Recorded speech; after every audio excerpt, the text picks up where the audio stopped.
Hi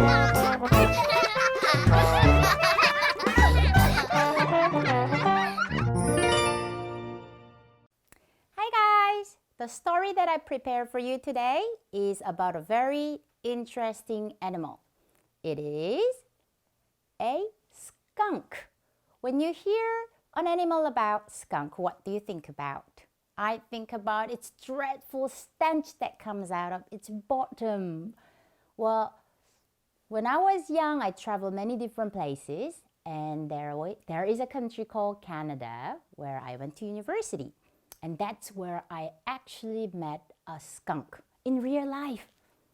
Now, when I first got to Canada, I didn't know really much about the animals there or about the things that happened there. So I went to school one day, and then my friends were telling me, "Hey, have you got a bag of tomatoes?" And I thought, "Tomatoes? What do you need the tomatoes for?" And they were like, "Well, it's the season of the skunk." Season of the skunk? What's that have to do with tomatoes? I didn't understand, so I didn't have any tomatoes with me. One day, I finished very late at school, so I was going home at night. It was already dark outside, and I was walking alone, and then I saw this animal approaching me. At first, I thought it was a cat, and I thought, "Aw, is that the cat?" But then it didn't look quite like a cat because it was quite bigger than a cat. So I thought, wait a minute, maybe it's a dog. But then it had very funny colors.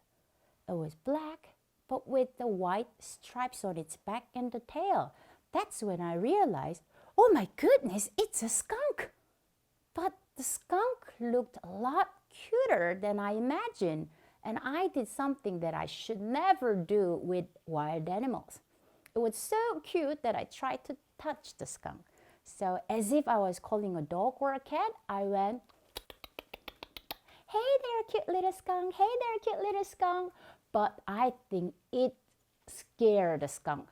The skunk looked at me with its widened eyes. It jumped a little, and then suddenly it turned itself around, and then it sprayed me. And there was that horrid trench. It was really horrible. There was this big smell of fart, basically. And I panicked. I didn't know what to do. I went, what is this smell? What is this smell? So anyways, I had nothing but to go home. So I went back home. And at that time, I was living in a dormitory. Now, dormitory is a house for the students who lives far away from their home. So when I opened the door of the dormitory, all the students came outside screaming at me saying, "What is that smell? Oh my goodness, you've been skunked." Yes, indeed, I was skunked. So I smelled really bad. So I rushed myself to the bathroom and then took a really long shower. I had perfumed shampoo, and then I had this great soap that smelled wonderful, and I scrubbed myself all over. I took a really long shower, and I thought, "Whew, I'm not going to smell like skunk now." So I opened the door, and then my friends still came out, and they were still screaming at me. They were saying, "Oh my God, Bora, you smell horrible. Have you not used the tomatoes?" And that's when I thought, tomatoes? What's tomatoes have to do with this? And that's when one of my friends told me, "Well, when you have been sprayed by a skunk, you need to rub yourself with tomatoes. Then that gets rid of the bad smell that's hiding in your pores." Oh, that's why they were asking if I got the basket of tomatoes before. So when my friend gave me a bucket of tomatoes, and there were about like 30 of them, so that's a lot of tomatoes. So anyways, I scrubbed myself all over with tomatoes, and the next day, I smell like tomatoes. So that's my story. And I was being called Miss Tomatoes for about a whole week. So that's my experience of meeting a skunk. But this story reminds me of another story of how the skunk got its white stripes on its back and the tail. And this is how the story goes. Long, long, long time ago, there was a town where an old couple lived. this grandma and grandpa, they were nice people. They worked on their farm days and nights, and they had a wonderful garden. This garden was full of potatoes, tomatoes, and carrots and corns. But there was this mischievous skunk that lived by. Now, at that time, skunk did not have any white stripes on its back. It was all black at the time. Now, this skunk was particularly mischievous. So he came to this farm every night, and he was jumping around, hopping around, pulling the carrots, eating the potatoes. Sometimes he didn't even finish the vegetables that he picked up, and he just played with them. So this grandma and grandpa, they were struggling because they worked so hard. They worked so hard on their farm, but everything was ruined. So many days and nights they sighed and sighed, and one day their hair turned white.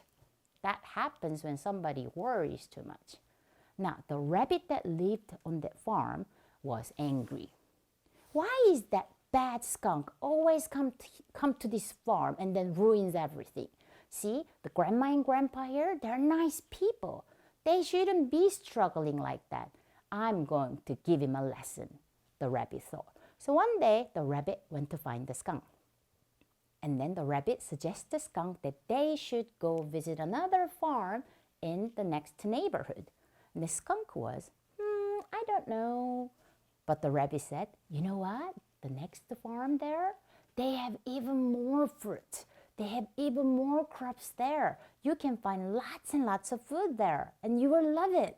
And the skunk thought, oh, that sounds good. So the rabbit and the skunk went to the another farm, and the skunk, as usual, he jumped around and hopped around and pulled carrots and picked some potatoes, and then he even picked all the fruits, and then he decided to bring some home. So he put all these fruits and vegetables that he picked from the farm and then carried that on his back. Now, the rabbit had the funny idea. He thought it was funny, but it's not. Now, the rabbit was hiding a little match that he got from the grandma and grandpa's house. And then he thought, I'm going to teach him a lesson by lighting this up and then burn his food on his back. And he did. First, Skunk didn't realize, but then he started hearing some crackling sound.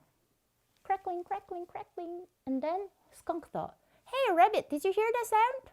Something's crackling. And Rabbit said, oh, this town's name is Crackling Town. So every time you move, you hear the crackling sound. The skunk thought, what? That's not quite right. That's strange. But Skunk didn't really think much of it. So he carried on. But then something started feel hot on his back. So he went, wait a minute, something's hot. Something's very hot. Something's extremely hot. Oh my goodness, my back is burning. So that's when the rabbit started panicking too, because he didn't actually mean to hurt his friend. He just wanted to teach him a little lesson. The rabbit panicked, the skunk panicked, and Rabbit thought, oh my goodness, I'm gonna hop quickly back to the farm and then tell Grandma and Grandpa for help. So he did. And then Grandma and Grandpa, who were just working, making the flour by the wheat that they just picked from their farm, they were panicking too, and they just grabbed the flour that they had, and then they ran to the skunk, and they just poured it all over the skunk. Luckily, the skunk was okay, but the flour that they poured over the skunk, it left him 3 big white stripes on his back. And then the Grandma and Grandpa laughed. They said, you were being mischievous before, and now look at you. You've got the white hair just like us. So Skunk had his lesson.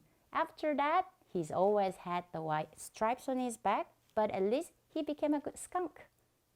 So that's how Skunk got white stripes. Whether it's true or not, I don't know. Anyways, now the reason why I talked about the skunk and how I met Skunk is because there is this one thing that we need to remember. The reason why humans keep running into these wild animals is because we keep going into their territory. Territory means the place that they should be living. It shouldn't be our place. But we keep cutting down the trees to build the houses, schools, or the hospitals. And that's why we keep meeting these wild animals. If we don't build our schools or houses around the mountains, maybe we don't meet the skunks and maybe we'll be safe from getting sprayed by the skunks. I hope you will never get sprayed by the skunk because it's really not that nice. And you won't need the tomatoes too. Anyways, this is the story for today and I will see you next time. Bye bye!